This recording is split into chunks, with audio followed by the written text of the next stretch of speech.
आज का टॉपिक होने वाला है कंट्रोल फ्लो स्टेटमेंट। और कंट्रोल फ्लो स्टेटमेंट किसी प्रोग्रामिंग लैंग्वेज का वह टॉपिक है जो ये डिसाइड करते हैं कि प्रोग्राम की कौन सी लाइन कब एग्जीक्यूट होगी और कितनी बार एग्जीक्यूट होगी और कब हमें किस लाइन को एग्जीक्यूट नहीं करना है।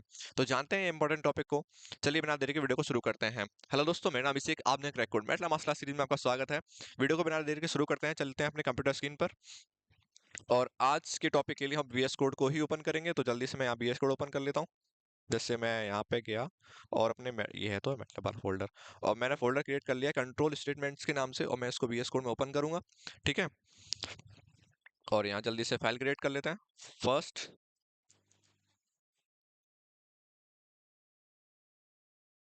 Dot M. ठीक है, बेसिकली मैं आपको बता दूं कंट्रोल फ्लो स्टेटमेंट कुछ डिफरेंट डिफरेंट टाइप्स के होते हैं। कंट्रोल फ्लो सबसे पहले होता है if statement, then if else statement, फिर आता है इफ एल्स स्टेटमेंट जिसमें एलिफ आता है, एलिफ स्टेटमेंट, फिर आते हैं हमारे स्विच केसेस, फिर आते हैं हमारे लूप्स जिसमें लूप्स में होता है for loops and while loops, और इनके अंदर होती है ब्रेक स्टेटमेंट, कंटिन्यू स्टेटमेंट। सबको डिटेल में समझेंगे। चलो अपने चलते हैं कंप्यूटर स्क्रीन पर वापस से। तो चलो बिना देरी के समझते हैं सबसे पहले क्या होने वाला है। सबसे पहले हाँ इतना ही छोटा, ठीक है। तो सबसे पहले मानते हैं हमने यहाँ लिखा है x equals to input enter any number. क्या लिख दिया मैंने यहाँ पे? Enter any number. तो अब यूजर यहाँ पे कोई नंबर इनपुट कराएगा। अब मैं लिखता हूँ if x is greater than, x क्या होना चाहिए कि बड़ा है अगर 10 से, तो क्या प्रिंट करवा दो? क्या प्रिंट करवा दो? प्रिंट करवा दो F print F the number is greater then 10। ठीक है, इतना बहुत सिंपल है। अच्छा, इफ क्या है? कंडीशन चेक कर रहा है कि जो नंबर यूजर ने इनपुट कराया है क्या वो 10 से बड़ा है। अगर वो 10 से बड़ा है तब तो ये प्रिंट हो जाएगा कि ठीक है, इफ के अंदर वाला ब्लॉक प्रिंट हो जाएगा। अगर नंबर 10 से बड़ा नहीं है तो हमें नहीं पता क्या करना है, तब हम यूज करते हैं इफ ब्लॉक। क्या यूज करते हैं? If control flow statement, if statement. ठीक है, जब जैसे मैं दोबारा समझाता हूँ आपको, जब आपको ये तो पता हो कि सही होने पर क्या करना है मुझे, लेकिन आपको ये नहीं पता जब गलत होने पर क्या करना होता है, तब हम यूज करते हैं इफ स्टेटमेंट को। ठीक है, चल तो चलते हैं अपने कंप्यूटर स्क्रीन पर। जैसे यहाँ लिखा हुआ है कि अगर जब नंबर x से बड़ा हो जाए तब तो ये प्रिंट कर दो, ठीक है, लेकिन जब नंबर x से छोटा होगा तो हमें क्या करना होगा पता ही नहीं है। चलो देख लेते हैं क्या करते हैं। जब प्रोग्राम रन होगा, मैंने मान लो इनपुट करा दिया 11, तो लिख कर आ गया था नंबर इज ग्रेटर देन 10। अब जैसे मैं 10 से कोई छोटा नंबर प्रिंट करवाता हूँ, जैसे मैंने यहाँ नंबर इनपुट करा दिया 9, तो पता ही नहीं है, तो क्योंकि प्रोग्राम ने कुछ रिजल्ट दिया ही नहीं। तो वो रिजल्ट लेने के लिए क्या करते हैं? इफ एल्स स्टेटमेंट का यूज करते हैं। ठीक है, एफ इस समझ आया। लेकिन जब कंडीशन फॉल्स हो जाए, कंडीशन गलत हो जाए, तब क्या प्रिंट होना चाहिए? तो तब यूज होता है हमारा एल्स स्टेटमेंट। क्या यूज होता है? Else statement. चलो मैं लिख देता हूँ एफ प्रिंट एफ, यहाँ लिख देता हूँ the number is smaller than 10। ठीक है, अब देखते हैं क्या होगा रिजल्ट हमारा। जैसे अब मैं 9 इनपुट कराऊंगा, एंड नहीं लगाया यार, ये बहुत बेसिक गलती है। अगर यहाँ पे आपने एंड लगाना तो पूरा देख रहे हो आप, पूरी एरर आ जाती है, तो आपको एंड लगाना बहुत जरूरी है। तो मैं यहाँ इनपुट कराता हूँ 9, तो देखो क्या लिखकर आ गया, नंबर इज 9। ठीक है, अब हमारे पास ये भी पता है कि जब हमारा रास्ता गलत हो जाए, जब हमारी कंडीशन गलत हो जाए, तो हमें क्या प्रिंट करवाना है? तो हमें क्या प्रिंट करवाना है? The number is smaller than 10। और जब हमारा सही हो तो हमें क्या प्रिंट करवाना है? The number is greater then 10। तो आई होप आपको ये चीज समझ आ रही होगी। जब हमारे पास ऑप्शन होते हैं कि सही होने पर हमें क्या करना है और गलत होने पर क्या करना है, इस कंडीशन में हम यूज करते हैं इफ एल्स स्टेटमेंट। समझ आया? समझ आया तो वीडियो को लाइक कर दीजिए। अब हम चलते हैं नेक्स्ट एल्स इफ स्टेटमेंट पर। किस पे? एल्स इफ स्टेटमेंट, इसको मैं कर देता हूँ कमेंट आउट। चलते हैं अपने नेक्स्ट। जैसे मैं यहाँ लिखे मैंने मार्क्स इक्वल्स टू, है ना, इनपुट करा लेता हूँ मार्क्स बच्चों के। ठीक है, एंटर द मार्क्स। ठीक है, मार्क्स इनपुट करा लिया मैंने यहाँ पे, और लिखता हूँ कि इफ हमारे जो मार्क्स हैं वो ग्रेटर देन इक्वल्स टू 90 हैं, तो क्या प्रिंट होना चाहिए? एफ प्रिंट एफ क्या होना चाहिए? The marks is E x excellent. ठीक है, बहुत बढ़िया मार्क्स अगर 90 से ऊपर आए हैं तो। ठीक है, और मैं लिखता हूँ एल्स इफ अगर हमारे मार्क्स जो हैं ग्रेटर देन इक्वल्स टू 50 हैं, तो क्या होना चाहिए? मार्क्स हमारे गुड हैं, अच्छे हैं। F print F the marks कैसे? हमारे मार्क्स इज गुड है। चलो बहुत बढ़िया। अब मैं लिखता हूँ एल्स इफ हमारे जो मार्क्स हैं वो ग्रेटर देन इक्वल्स टू 23 है, तो क्या है हमारे एफ प्रिंट एफ हमारे क्या है? मार्क्स हमारे बिल्कुल पासिंग मार्क्स हैं, तो यहाँ लिख देता हूँ पासिंग मार्क्स। ठीक है, और अगर इनमें से भी कम आए हैं तो हम लगाते हैं लास्ट, लास्ट कंडीशन होती है वो एल्स होती है। एल्स मतलब जब कुछ भी सही ना हो तो क्या सही हो? एल्स कंडीशन सही हो। तो चलो देख लेते हैं इसमें क्या लिखते हैं। इसमें लिखते हैं फेल। अब बताओ तुम्हारे 23 से नंबर भी कम आएंगे तो तुम फेल तो हो गई है ना। चलो अब इस प्रोग्राम को रन करते हैं, और एंड लगाना नहीं भूलेंगे। ठीक है, एंड बहुत जरूरी है कि ताकि बताता है कि कहाँ पर कोई भी चीज एंड हो रही है। ठीक है, चलो अब हमसे पूछ रहा है एंटर द मार्क्स। जैसे मैंने इनपुट करा दिया 56 मार्क्स, तो क्या हुआ? ओहो, गलती गलती गलती गलती गलती गलती गलती गलती, हाँ ये रही गलती, MARKS। अभी ठीक है, चल सॉरी सॉरी। जैसे मैंने इनपुट कराया 56, मार्क्स कैसे गुड, क्योंकि मार्क्स हमारे 50 से ज्यादा है, तो मार्क्स क्या हुआ, मार्क्स कुछ गुड। चलो ठीक है, नेक्स्ट प्रिंट हम कराते हैं। मार्क्स 95 प्रिंट कराएंगे, 98 प्रिंट करा दिया, तो मार्क्स कैसे हैं, एक्सीलेंट। और मानते हैं किसी बच्चे के मार्क्स आए हैं 20, क्या हुआ, बेचारा हो गया फेल। तो जब तुम्हारे पास एक से ज्यादा मल्टीपल रास्ते होते हैं, मल्टीपल ऑप्शंस होते हैं, तब हम यूज करते हैं एल्स इफ ब्लॉक का। समझ आया आपको, किसका यूज करते हैं, एल्स इफ ब्लॉक का। तीनों समझ आ गए, इफ ब्लॉक समझ आया, एल्स इफ ब्लॉक समझ आया, इफ एल्स समझ आया, एल्स इफ समझ आया, ठीक है। अब हम चलते हैं नेक्स्ट, जो हमारा होने वाला है स्विच स्टेटमेंट। क्या होने वाला है, स्विच स्टेटमेंट। चलो बिना देरी के शुरू करते हैं स्विच स्टेटमेंट को। क्या हुआ, हाँ, नेक्स्ट जो हमारा होने वाला है स्विच, SWITCH, स्विच केस। देखो स्विच केस क्या होता है, स्विच केस में जब हमारे पास बहुत सारी चॉइसेस होती हैं तब हम यूज करते हैं स्विच केस का। जैसे मान लो किसी ने इनपुट कराया डे, और यहाँ लिखते हैं input enter enter the day, ठीक है। अब किसी ने डे इनपुट कराया है, यूजर से डे इनपुट ले रहे हैं। अब यहाँ लिखते हैं स्विच, और ब्रैकेट में लिखेंगे क्या आ रहा है इधर, यहाँ पे डे आ रहा है, ठीक है। लिखते हैं केस 1, केस 1 होगा तो क्या प्रिंट करवाना है हमको, करवाना है मंडे प्रिंट। जब हमारा डे कौन सा सबसे पहले दिन होता है, मंडे होता है ना, तो सबसे पहले दिन है हमारा मंडे, ठीक है। अब ऐसे ही हम करेंगे केस 2, केस 3, केस 4, ठीक है। तो इसको कर लेते हैं कॉपी, कंट्रोल C, और यहाँ आते हैं कंट्रोल V, फिर एंटर दबाते हैं, फिर यहाँ आते हैं कंट्रोल V, फिर एंटर दबाते हैं, फिर आते हैं इधर। तो यहाँ मैं करता हूँ केस हमारा ये हो गया 2, और ये हो गया 3, और ये हो गया 4। चलो अब मंडे, अब डे 2 कौन सा होता है, ट्यूसडे होता है, ठीक है। तो यहाँ हम कर देंगे ट्यूसडे, और ये डे 3 कौन सा होता है, वेडनेसडे, तो WEDNESDAY, वेडनेसडे हो गया। और ये कौन सा होता है, थर्सडे, तो THURSDAY, थर्सडे हो गया। और मान लो इनमें से कुछ नहीं है, तो हमको क्या प्रिंट करवाना, कुछ तो प्रिंट करवानी होगा ना, तो हम यूज करते हैं अदरवाइज। क्या यूज करते हैं उसकी जगह, अदरवाइज। अदरवाइज जैसे मैं लिख देता हूँ एफ प्रिंट एफ में के इनवैलिड डे, क्या लिख देता हूँ, इनवैलिड डे, ठीक है। और एंड लगा दो, एंड बहुत कंपलसरी है। चलो अब दो क्लियर हो गया। अब जैसे मान लो इनपुट हुआ एंटर द डे में 1, तो क्या प्रिंट हो गया, क्या मंडे प्रिंट होके आ गया। देखो हमने 1 में क्या मंडे लिखा था ना, मंडे प्रिंट होके आ गया।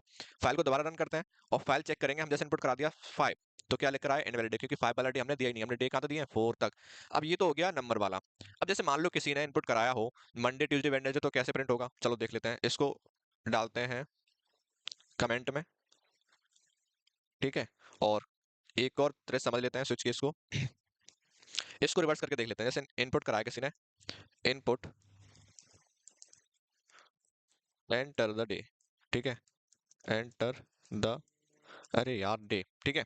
अब देखो मैंने आपको बताया था जब भी हमें स्ट्रिंग इनपुट करवानी हो तो हम क्या लगा देते हैं, एस लगा देते हैं, दो टाइप बताई थी मैंने। चलो स्विच केस लगाते हैं यहाँ पे, और यहाँ लिख देते हैं डे, ठीक है।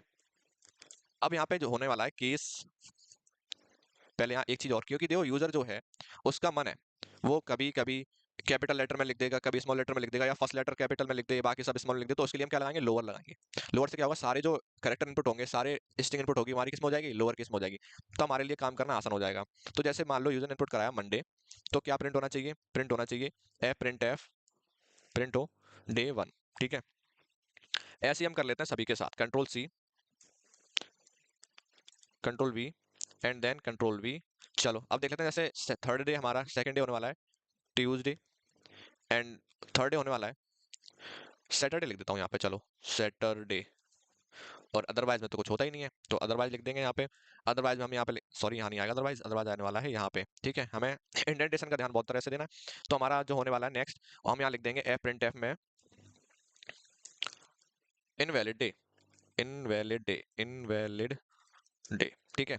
चलो इसको रन करते हैं, नहीं पहले एंड लगाते हैं, एंड बहुत कंपलसरी है।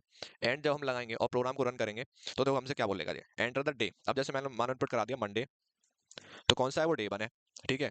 अब मान लो मैं इनपुट करा देता हूँ यहाँ पे संडे, क्या इनपुट करा देता हूँ, संडे, SUNDAY, संडे, तो क्या आ गया, इनवैलिड डे। आई होप आपको ये दोनों तरह से समझ आ गया होंगे। स्विच केस बहुत आसान होता है, कोई भी दिक्कत परेशानी वाली बात नहीं है। चलो अब हम चलते हैं नेक्स्ट जो होने वाली है। तब तक के लिए वीडियो को लाइक करो, चैनल सब्सक्राइब कर दो, है ना, मजा आ रहा है ना, चलो मजे आते रहने चाहिए। अब हम चलते हैं अपने लूप्स पर, किस पे चलते हैं, लूप्स पर। देखो लूप्स क्या होता है, सब लूप्स होते हैं हमारे दो टाइप के। एक होता है फॉर लूप, ठीक है, फॉर लूप होता है। और सेकंड जो होता है वो क्या होता है, व्हाइल लूप, ठीक है।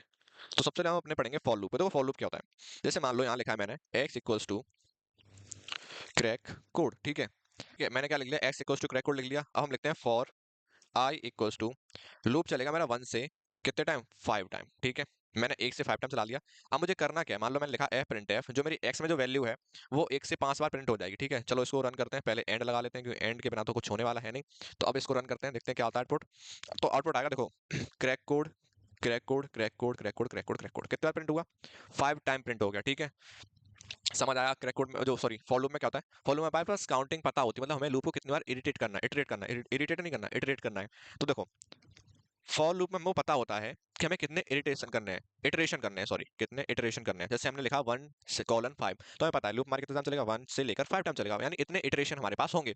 तो जब हमें इटरेशन का पता होता है तब हम यूज करते हैं अपने फॉर लूप को। समझ आ गया, फॉर लूप कब यूज करते हैं, जब हमें इटरेशन का बारे में पता होता है तब हम यूज करते हैं फॉर लूप को। चलो वापस आते हैं अपने कंप्यूटर स्क्रीन पर और कुछ थोड़ा और समझ लेते हैं फॉर लूप के बारे में। जैसे मैंने ये प्रोग्राम हो गया हमारा फॉर लूप का, एक और प्रोग्राम कर लेते हैं। जैसे मैंने यहाँ पे लिखा है फॉर आई इक्वल्स टू, मैं लिख दिया 1 से लेकर 10 तक काउंटिंग प्रिंट करने का प्रोग्राम बना दिया मैंने। मैं लिख देता हूँ यहाँ पे डिस्प आई और प्रोग्राम कर देता है एंड। ठीक है, चलो प्रोग्राम को रन करते हैं, देखो आउटपुट क्या आता है, 1 to 5, 1 to 10 सॉरी 1 to 10 हो गया, बहुत सिंपल है। पर हमको इवन नंबर प्रिंट करने हो, ऑड नंबर प्रिंट करने हो, तो प्रोग्राम बहुत सिंपल है। देखो तो 1 तो हमारा ऑड नंबर होता है, तो हमको क्या करेंगे, 0 से स्टार्टिंग करेंगे और 10 से। तो अब देखो काउंटिंग कहाँ से प्रिंट हो जाएगी, 0 to 10, बहुत सिंपल है। अब हमें इनमें से वो नंबर हटाने हैं जो ऑड नंबर है, ऑड नंबर। तो ऑड नंबर क्या करेंगे, देखो 2 का लगा देंगे स्टेप काउंट। क्या होता है, देखो ये हमारा इनिशियल हो गया, ये हमारा एंड हो गया, और जो मिडिल में हम लिखते हैं वो होता है हमारा स्टेप, मतलब कितने स्टेप करने हैं। तो 0 + 2 प्रिंट हो जाएगा, 2 + 2 4 प्रिंट हो जाएगा। चलो हम देखते हैं, ये इतने आप कदम छोड़ के चलेगा। देखो 0 2 4 6 8 10, तो इसी नंबर में इसी वे में हम अपने ऑड नंबर प्रिंट कर लेंगे, और इसी वे में उल्टी काउंटिंग प्रिंट कर लेंगे। देखो उल्टी काउंटिंग प्रिंट करके दिखाऊं, जैसे मैंने यहाँ पे कर लिया, मान लो 10, 10 से स्टार्टिंग हो, है ना, और -1 कर दो यहाँ पे, स्टेप काउंटिंग -1 और 0 तक। चलो अब देखो क्या होता है, 10 9 8 7 6 5 4 3 2 1 0। ठीक है, स्टेप काउंट समझ आ गई, तो फॉर लूप समझ आ गया आपको, फॉर लूप क्या होती है। अब हम चलते हैं नेक्स्ट होने वाली है जो हमारी वाइल लूप। क्या होने वाली है, वाइल लूप। तो मैं यहाँ लिखता हूँ x is greater than, x equals to 5, लिख दिया मैंने x इक्वल्स टू 5। मैं लिखता हूँ वाइल, जब तक हमारी x जो है ग्रेटर हो या फिर इक्वल हो 10 के, ठीक है 10 लिख देता हूँ, तब तक प्रिंट होता रहना चाहिए, प्रिंट होते रहने चाहिए, डिस्प प्रिंट होती रहनी चाहिए x। और लिखता हूँ यहाँ पे x इक्वल्स टू, या फिर x प्लस प्लस कर देता हूँ सिंपल। ठीक है, और यहाँ कर देता हूँ एंड। ठीक है, अब दो क्या है, इसमें मैं ये नहीं पता हमारी लूप कितने टाइम चलेगी। ठीक है, वाइल लूप में क्या होता है, हमें ये नहीं पता होती हमारी लूप कितने टाइम एग्जीक्यूट होगी, बस हमें कंडीशन दी हुई होती है कि इस कंडीशन के ट्रू होने तक ये लूप चलेगी, और फॉल्स होने के बाद क्या हो जाएगी, लूप रुक जाएगी। इटरेशन नहीं पता है, कंडीशन पता है, कंडीशन जब तक ट्रू हो रही है तब तक हमारी लूप चलेगी, कंडीशन फॉल्स हो जाएगी, लूप रुक जाएगी। ठीक है, चलो चलते हैं अपने कंप्यूटर में, समझते हैं इसका आउटपुट क्या होने वाला है। तो देखो फाइल को रन, कंडीशन यहाँ पे क्या है, जब तक हमारा x 10 के बराबर है या बड़ा हो जाएगा, ठीक है, तब तक कंडीशन ट्रू होगी। ठीक है, चलो इसको रन करते हैं, आउटपुट देखते हैं क्या आता है। कंडीशन फॉल्स है तो हमारा आउटपुट कुछ नहीं आया, क्योंकि जो अब ये 5 है वो 10 से कैसे छोटा है, तो कंडीशन कैसी हुई, फॉल्स होगी, तो इसके अंदर आया ही नहीं। चलो मैं यहाँ एक काम करता हूँ, यहाँ पे कर देता हूँ 2, और यहाँ कर देता हूँ स्मॉलर देन इक्वल्स टू 5। ठीक है, अभी इसको रन करते हैं, फाइल को देखते हैं क्या आता है आउटपुट। 2 हो गया, 3 प्रिंट हो गया, 4 प्रिंट हो गया, और 5 प्रिंट हो गया। तो हम देख रहे हैं जब हमारा 2 था तो 2 x से छोटा है तो हमारा प्रिंट हो गया। ठीक है, 3 प्रिंट हुआ, प्लस प्लस होके 3 आया, तो 3 हमारा x से 5 से छोटा है, प्रिंट हो गया। 4 हुआ, प्लस प्लस होके 4 हमारा 5 से छोटा है, प्रिंट हो गया। 5 हुआ, अब 5 5 के बराबर है, कंडीशन ट्रू है तो प्रिंट हो गया। लेकिन जैसे ही प्लस प्लस होके 6 हुआ, अब 6 में देखते हैं क्या होता है, क्या 6 5 से छोटा है, नहीं। क्या 5 के बराबर है, नहीं। कंडीशन कैसे होगी, कंडीशन होगी फॉल्स, तो हमारा लूप यहीं रुक गया। हमको इटरेशन नहीं पता था, क्या पता था हमको, कंडीशन पता थी, जब तक कंडीशन ट्रू हो रही है लूप चल रहा है, कंडीशन फॉल्स होगी लूप रुक जाएगा। समझ आ गया वाइल लूप क्या होते हैं, और दोनों में डिफरेंस समझ आ गया। चलो अब हम चलते हैं इनकी कंटिन्यू स्टेटमेंट और ब्रेक स्टेटमेंट के बारे में। कंटिन्यू एंड ब्रेक स्टेटमेंट बहुत ही सिंपल है और ज़्यादा दिमाग मारने वाली चीज़ है नहीं। चलो मैं इनको करता हूँ कमेंट, और यहाँ से मान लो मैं इस वाली को उठाता हूँ, किसको उठाता हूँ, इसको उठाता हूँ, इसको करता हूँ कॉपी, और इसको लेकर आता हूँ नीचे। ठीक है, कंट्रोल V। ठीक है, चलो इनसे ही समझते हैं दोनों कॉन्सेप्ट को। मैंने यहाँ लिख रखा है, इनको जरा सीधा कर लेता हूँ, 0 to 10। ठीक है, अब दो 0 to 10। अब जरा देखो यहाँ इस प्रोग्राम से क्या हो रहा है, 0 से 10 तक काउंटिंग प्रिंट होनी है, पता है आप लोगों को। चलो अब मैं लिखता हूँ यहाँ पे इफ हमारा जब x कितना हो जाए, 5 हो जाए, तो लूप कैसे हो जानी चाहिए, लूप रुक जानी चाहिए। और लिख देता हूँ यहाँ पे लूप रुक जाएगी और एंड। ठीक है, अब देखो क्या करता है, फाइल को करते हैं रन, रन करते हैं फाइल को, देखो क्या होता है आउटपुट हमारा, x इज अनडिफाइंड लियन लाइन नंबर 17, सॉरी आई, हमको यहाँ क्या करना है, आई करना है। एक्स नहीं करना। चलो अब फाइल को रन करेंगे, और जैसे हमारी फाइल रन होगी तो 0 प्रिंट हुआ, क्योंकि 0 5 के बराबर नहीं है तो इसके अंदर नहीं जाएगा, ठीक है। 0 प्रिंट हो गया, फिर 1 प्रिंट हो गया, फिर 3 प्रिंट हो गया, फिर 4। अब जैसे 5 आएगा तो 5 क्या हो जाएगा, 5 5 के बराबर हो जाएगा, तो कंडीशन कैसे हो जाएगी, रुक जाएगी। तो ब्रेक का काम होता है लूप को रोक देना। किसको रोक देना, लूप को रोक देना, एग्जीक्यूशन को रोक देना, है ना। तो चलो मैं यहाँ लिख देता हूँ कमेंट करके, used to stop, used to stop execution, execution. तो ब्रेक स्टेटमेंट का काम होता है कि एग्जीक्यूशन को रोक देना, ठीक है, और लूप से बाहर निकल आना। समझ आ गया आपको ब्रेक स्टेटमेंट कब यूज करते हैं। तो जैसे ही हमारी आई 5 के बराबर हो जाएगी, एग्जीक्यूशन रुक जाएगा, है ना। फिर तो वैसे काउंटिंग कहां तक प्रिंट होनी चाहिए थी, 10 तक, लेकिन अब 10 तक प्रिंट हुई। अब जैसे ही 5 के बराबर हुआ, इटरेशन रुक गया, काउंटिंग रुक गई, ठीक है। चलो अब हम चलते हैं अपने नेक्स्ट कंटिन्यू स्टेटमेंट पर। इसको कॉपी कर लेता हूं और इसी की हेल्प से हम समझेंगे कंटिन्यू स्टेटमेंट को। मैं इसको कर देता हूं कमेंट आउट, और बस मुझे क्या करना है यहाँ पे, बस ब्रेक की जगह क्या कर देना है, ब्रेक की जगह कर देना है कंटिन्यू। क्या कर देना है, कंटिन्यू। अब जो कंटिन्यू स्टेटमेंट क्या करता है, जरा इसको देखेंगे। कंटिन्यू स्टेटमेंट करता है उस स्टेप को स्किप कर देगा, बाकी सारे नंबर प्रिंट हो जाएंगे। देखो हमने देखा 0 प्रिंट हुआ, 1 प्रिंट हुआ, 2 प्रिंट हुआ, 3 प्रिंट हुआ, 4 प्रिंट हुआ। 4 के बाद क्या प्रिंट नहीं हुआ, 5 प्रिंट हुआ, क्योंकि 5 के बाद क्या लगा हुआ, कंटिन्यू। तो ये होता है स्किप इटरेशन। किसके लिए यूज करते हैं इसको, स्किप द इटरेशन। जो हमारी इटरेशन है उसको क्या कर देता है, स्किप कर देता है, और प्रोग्राम के फ्लो को बनाए रखता है, पर एक स्टेप को स्किप कर देता है। स्किप क्या हुआ हमारा, 5, एंड देन 6 से वही कंटिन्यू हो जाता है। तो आई होप आपको ये सारी चीज समझ आई होंगी। फॉर लूप समझ आया होगा, व्हाइल लूप समझ आया होगा, इफ समझ आया होगा, इफ एल्स समझ आया होगा, एल्स इफ समझ आया होगा। स्विच के सारे समझ ये बहुत इंपॉर्टेंट होने वाले हैं।